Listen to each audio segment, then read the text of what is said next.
Mesdames, Messieurs, bonsoir, bienvenue dans ce 19-20 pour une heure d'information à la une de l'actualité de ce jeudi 20 février. La situation à Kiev a totalement dégénéré ce matin.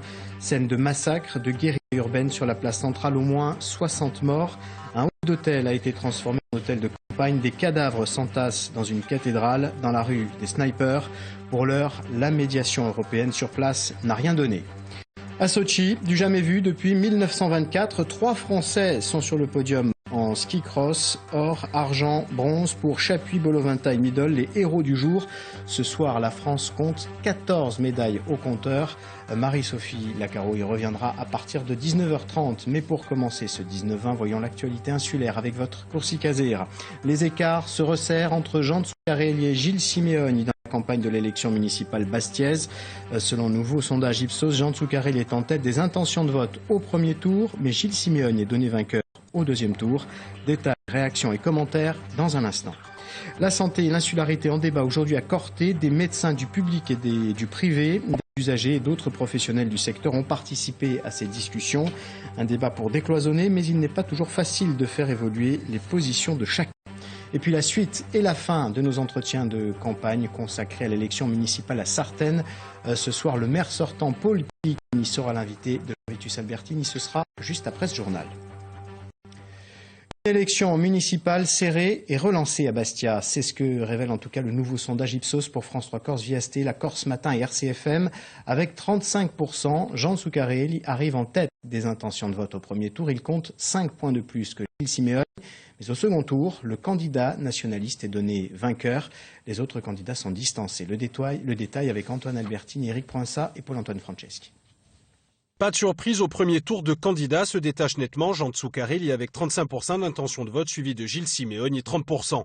Leurs premiers poursuivants, François Tatti et Jean-Louis Milani, affichent des résultats respectifs de 12 et 10%.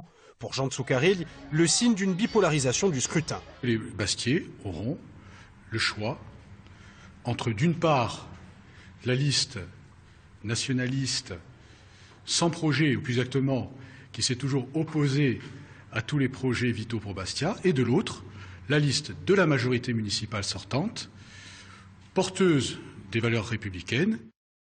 Mais les choses se gâtent pour la majorité municipale au second tour. Première hypothèse, le maintien des 4 listes. Score égal pour Jean Zuccarelli et un Gilles Simeoni allié à la liste nationaliste ou Nalbano à Perbasti à 38%. Avec 12%, l'égalité touche aussi Jean-Louis Milani et François Tatti qui tempèrent les résultats du sondage. Les chiffres dont on nous crédite sont en décalage par rapport à ce que nous ressentons sur le terrain et l'accueil qui nous est réservé à moi-même et à nos équipes.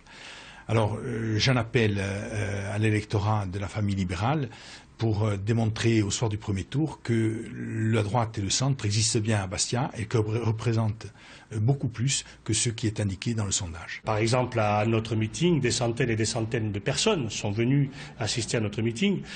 Aux réunions publiques également, il y a toujours beaucoup de monde qui vient écouter ce que nous avons à dire parce que je pense que nous avons suscité une forme d'espoir pour cette gauche bastiaise. Et donc, je crois que le meilleur sondage pour nous, c'est celui-là. Reste que Gilles Simeoni sortirait vainqueur d'une triangulaire à la condition de jouer la carte de l'Alliance. Il aurait le choix du roi. Avec la gauche et François Tatti ou la droite de Jean-Louis Milani, il réunirait 44% d'intention de vote. Enfin, l'hypothèse d'un duel verrait la victoire de la tête de liste Insem et Perbasti à part 52% des intentions de vote contre 48% pour Jean Zuccarelli. Pour cela, Gilles Simeoni doit fédérer derrière lui les principales forces d'opposition. Il faut toujours relativiser les sondages, qu'ils soient bons ou qu'ils soient mauvais, mais celui-ci est important parce qu'il confirme la tendance de fond que nous sentons sur le terrain. D'abord, la progression, bien sûr, de notre démarche et de notre liste, et de façon plus large, une dynamique profonde, très puissante, irrésistible, qui demande le changement. 4 listes ne franchiraient pas les 10% d'intention de vote au premier tour. Les indépendantistes d'Unalbano à Perbasti, le Front National mené par Tony Cardi, la liste écologiste de Jean-François Baccaril et celle d'hiver droite de Sylvain Fanti. Alors effectivement, aucun des 4 autres candidats en liste ne franchirait cette barre des 10%. Éric Simone du Corsica Libera obtient 5% des intentions de vote et Jean-François Baccaril dit 3%. Je vous propose d'écouter leur réaction. Nous rappelons que nous préférerions que les hommes politiques soient libres de présenter des projets plutôt que prisonniers des sondages. C'est une constante chez nous. Ceci dit, nous constatons que de toute façon, il faudra, pour faire tomber la citadelle, une conjonction de forces. Et nous préconisons que les courants du nationalisme se rejoignent au second tour pour faire tomber la citadelle du système. Nous sommes satisfaits. Nous étions crédités à 2% il y a quelques mois. Aujourd'hui, à 3%, notre objectif, c'est d'atteindre les 5%. Nous l'avons toujours dit. Malgré le matraquage médiatique pour certains candidats que nous n'avons pas eu, nous sommes ici présents et l'écologie est présente. Beaucoup de personnes pensaient que nous ne devions pas avoir de liste, mais ça sera la seule liste écologiste en lice, dimanche. Et à partir de là, les vrais écologistes se reconnaîtront et voteront, je pense, le 23 mars, la liste Bastia Écologie. Enfin, Tony Cardi obtient 4% des intentions de vote et le divers droit de Sylvain Fanti 1%. Il reste malgré tout confiant. Écoutez leur réaction. On commence par le candidat du Front National. Il ne faut pas oublier qu'il y a quand même 14% des personnes qui ont été consultées qui n'ont pas voulu dévoiler leur vote. Bon, il me paraît plus aisé de dire je vais voter pour les partis du système comme M. Tsoukaril, M. Simeone ou M. Milan Tate que de dire je vais voter pour Tony Cardi. Et en plus, je pense aussi que nous avons passé plus de temps à la recherche de colistiers qu'à faire campagne sur les terrains. Nous serons au second tour de cette élection. Rendez-vous donc le 23 mars à 20h pour une belle confirmation. Je vous dis cela pourquoi ? Parce que chaque jour, les Bastiaises et les Bastiaises adhèrent à notre programme et sont convaincus par notre travail de terrain. Petite parenthèse, aux tenants de la mafia des élections qui tentent de manipuler l'électorat à coups de sondage. Je dis que rien n'arrêtera notre dynamique, le changement est en cours. Alors ce sondage qui, on l'a vu, est encore une fois souvent très critiqué et pourtant très attendu depuis plusieurs jours à Bastia. Ce sondage est donc le deuxième réalisé dans le cadre de cette élection municipale. Jean Vitus Albertini, bonsoir. Bonsoir. Par rapport à décembre dernier, l'écart se réduit entre Jean Tsoukarelli et Gilles Simeone. Le candidat nationaliste est donné vainqueur au second. Oui, si l'on en croit l'enquête, pour la première fois depuis très longtemps, le jeu est ouvert à Bastia. C'est un premier enseignement de ce sondage. Les écarts sont faibles entre Jean Tsoukaril et Gilles Simeone, d'où la prudence qui s'impose à tous. Néanmoins, plusieurs éléments ressortent. Le premier, c'est qu'il y a véritablement péril en la demeure pour la municipalité sortante. Jean Tsoukaril est en tête au premier tour, certes, mais il ne creuse pas l'écart. Sa campagne a du mal à prendre et le système municipal, s'il a de beaux restes, n'a plus la même force qu'auparavant. Mais c'est surtout le second tour qui suscite l'inquiétude pour lui. Aucune des hypothèses évoquées, duel, triangulaire ou quadrangulaire, ne le donne gagnant. Alors l'autre enseignement, c'est donc que pour l'instant, cette campagne de ces élections municipales bastiaises profite à Gilles Simeone. Oui, la dynamique, c'est son principal adversaire qui l'impulse. C'est le second élément. Gilles Simeone, avec 30% des intentions de vote, relègue très loin les opposants de droite, de gauche et les nationalistes. Et il serait même vainqueur dans 3 hypothèses sur 4. Pourtant, et c'est la troisième donnée de l'enquête, il ne peut gagner seul. Les accords de deuxième tour feront l'élection. François Tate et Jean-Louis Milagne auront là un rôle essentiel à jouer. Le feront-ils et de quelle manière? Il n'y a pas pour l'instant de réponse à cette question. Reste une précision à apporter sur les alliances possibles. Nous n'avons pas retenu l'hypothèse d'une large union de la gauche, tout simplement parce que François Tate, à plusieurs reprises, publiquement et en privé, en a catégoriquement rejeté l'éventualité. Merci Jean Vitus pour cet éclairage. J'ajoute que vous pouvez naturellement retrouver les résultats en détail de ce sondage sur notre site internet corse.france3.fr et naturellement demain chez nos confrères de Corse Matin. Nous restons à Bastia où cette élection municipale s'accélère sur le terrain. Le candidat UMP-UDI Jean-Louis Milagne y présente en ce moment même sa liste. Frédéric Danesi, bonsoir. Comment est-elle constituée et comment réagissent ses partisans à ce sondage ? Alors Stéphane, vous l'avez dit, ce sondage a quelque peu éclipsé auprès des militants la présentation de liste, des militants très partagés. Certains disent ne pas avoir confiance aux chiffres avancés par ce sondage, d'autres se projettent déjà au second tour en prenant une alliance entre les forces d'opposition. Objectif, je cite, battre la dynastie des Tsoukarelli. Pour revenir à cette liste, donc, vous l'avez dit, c'est une liste qui réunit des médecins, des chefs d'entreprise, des étudiants, beaucoup de jeunes, très peu en fait d'élus. Seul Jean-Louis Milagne et sa suppléante sont véritablement dans la sphère politique. Notons aussi qu'il y a Jean-Yves Bonifay qui est pour sa part attaché parlementaire. Donc peu d'élus sur la liste, vous l'avez dit, mais dans l'assistance quand même de nombreux soutiens marqués, notamment Jean Badjogne, Sauveur Randolph-Fichette, le député maire de Bigoulia, ou encore Stéphanie Grimaldi, qui est la présidente de l'UMP de Haute-Corse. Voilà Stéphane pour cette ambiance ici qui commence doucement à Loupy. Merci Frédéric. Et puis hier soir, c'est Éric Simone qui a présenté l'ensemble des colistiers de sa liste où Nalbano Aperbasti a une liste indépendantiste renouvelée et rajeunie. Symboliquement, Jean-Guy Talamogne occupe la dernière place. Antoine Albertini, Éric Provença. Il a passé la main, mais reste présent aux côtés d'Éric Simone, tête de liste où Nalbano Aperbasti. Jean-Guy Talamogne occupera la 43e position, honorifique. Il a préféré, dit-il, laisser la place à la jeunesse. C'est le message répété hier par les candidats. C'est une liste qui fait une grande part à la jeunesse. Et pour nous, la jeunesse, ce n'est pas un alibi, puisque les jeunes dans notre liste sont en haut de la liste, sont en tête d'affiche. Et ça permet aussi de concevoir un avenir meilleur pour la Corse sur la base d'une mémoire collective retrouvée. On veut montrer et on veut incarner une jeunesse qui est soucieuse de son avenir et qui veut défendre toutes les problématiques inhérentes à son avenir. Alors lesquelles par exemple? Alors par exemple la construction du port de la Carbonite, par exemple la corcisation des emplois, tout simplement vraiment tout ce qui touche à notre avenir et à notre bien-être futur. Avec une moyenne d'âge de 49 ans, les candidats au Nalbano Aperbasti veulent jeter un pont entre générations. Une idée incarnée dans le public avec la candidature en 4e position de Léa Stagnard, veuve de Vincent Stagnard, l'avocat compagnon de route de l'indépendantisme, ou celle de l'ancienne conseillère municipale Rosa Prosperi. Des soutiens aussi, comme François Santoni, président du syndicat étudiant du Antuin Banantiste, et Joe Bonahuit, figure du Sporting Club de Bastia. Pour le programme, une critique en règle du projet de port à la Carbonite et une attaque frontale de la gestion municipale. On n'a pas affaire à une gestion municipale, on a affaire à une entreprise de destruction massive. Pour la liste, Nalbano Aperbasti a l'objectif et d'importance, franchir la barre des 5% au premier tour, condition pour pouvoir se tailler une place dans d'éventuelles stratégies d'alliance avant le 30 mars. Voilà donc pour cette large page consacrée aux élections municipales et en particulier à l'élection municipale bastiaise. Le bilan de la lutte contre le travail au noir et la fraude fiscale et sociale en Haute-Corse présenté ce matin à Bastia. L'an dernier, 107 procédures ont été transmises à la justice. Les principaux secteurs concernés sont l'hôtellerie-restauration avec 41 procès-verbaux dressés par les services de l'État et le BTP. 36 procédures frauduleuses ont été relevées. Ces résultats sont encourageants pour le préfet du département, Alain Rousseau. Écoutez-le.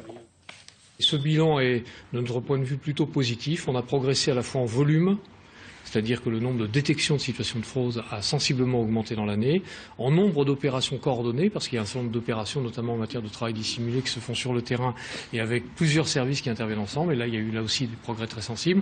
Et surtout, il y a dans la manière de procéder, dans la volonté des uns et des autres de travailler sur la détection des fraudes, je pense qu'il y a des vrais progrès qualitatifs.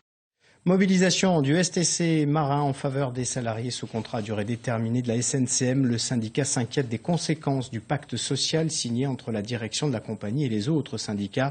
300 CDD ne seront pas renouvelés. Les précisions, Dominique Moret, Stéphane Agostini. Ils estiment que la Corse va payer le prix fort. Ces marins du STC veulent défendre les contrats à durée déterminée de la SNCM. 300 CDD ne seraient pas renouvelés. 100 résidents corses sont concernés.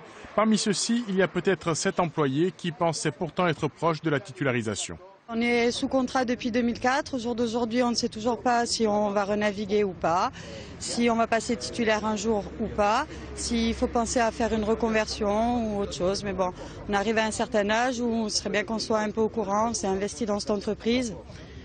Nous, on est contre le pacte social. Le pacte social passé en janvier dernier avec la direction et les syndicats n'a pas été signé par le STC.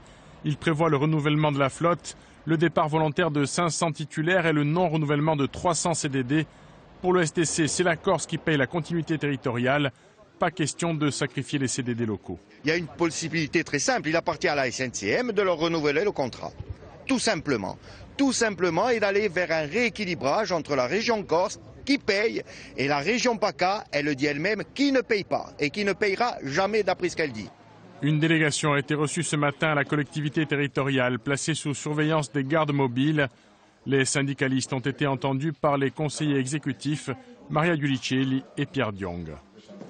La santé et l'insularité, c'est le thème du débat organisé cet après-midi à Corté par la Commission régionale de la santé et de l'autonomie. Des médecins du public et du privé, d'autres professionnels du secteur, mais également des usagers ont participé à ces discussions. Pour quel but? Réponse avec ce reportage de Florence Antomarc et de Jacques-Paul Stéphanie. À 14 et 16 ans, Luc et Mathieu, enfants autistes, ont fait presque toute leur classe à la maison. Leurs parents sont leurs premiers, presque seuls référents. La prise en charge de l'autisme est toujours en retard dans l'île. Les parents ne trouvent pas leur place dans la définition des programmes publics. Les parents ne sont absolument pas associés à la gestion. On a eu des informations sur les formations qui allaient être mises en place. Maintenant, pour l'accompagnement, où effectivement toutes les instances disent qu'il faut qu'il y ait un partenariat entre la santé, le médico-social et les familles. Ça n'existe pas, ça n'existe pas. Son impatience, Sylvie est venue la dire à la conférence régionale de santé et d'autonomie. L'objectif du débat, c'est justement d'associer les usagers et les acteurs du système de soins. Ce qui est frappant, c'est la persistance de la difficile coopération entre le système hospitalier et les médecins libéraux. Les médecins de ville, notamment ruraux, qui auraient besoin rapidement d'avis, de spécialités, de conseils et d'aide, ont des difficultés importantes à rentrer en contact avec les médecins hospitaliers. En dehors de ce débat, c'est bien le rôle permanent de la conférence de mettre de l'esprit de collaboration entre les différentes parties du système régional de santé. L'enjeu, c'est de peser ensemble sur les actions publiques décidées au niveau national. Vous savez, c'est pas évident. La conférence, elle est consultative. Elle émet simplement des avis qui sont pris en compte la plupart du temps, on dira. C'est normal parce qu'après, il y a un État et c'est l'État qui décide au-dessus.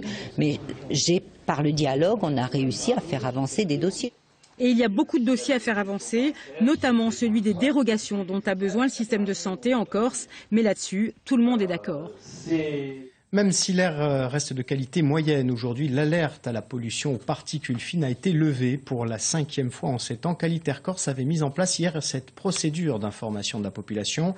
Pour mieux gérer ces phénomènes de pollution atmosphérique, le pays ajaccien a commandé une étude. Il s'agit en fait de comprendre d'où viennent ces particules et ce qui favorise leur concentration. Un reportage Sylvie Wolinski, Francis Rombaldi. Pour la 5e fois en 7 ans, la concentration en particules fines a dépassé hier à Ajaccio les 50 microgrammes par mètre cube.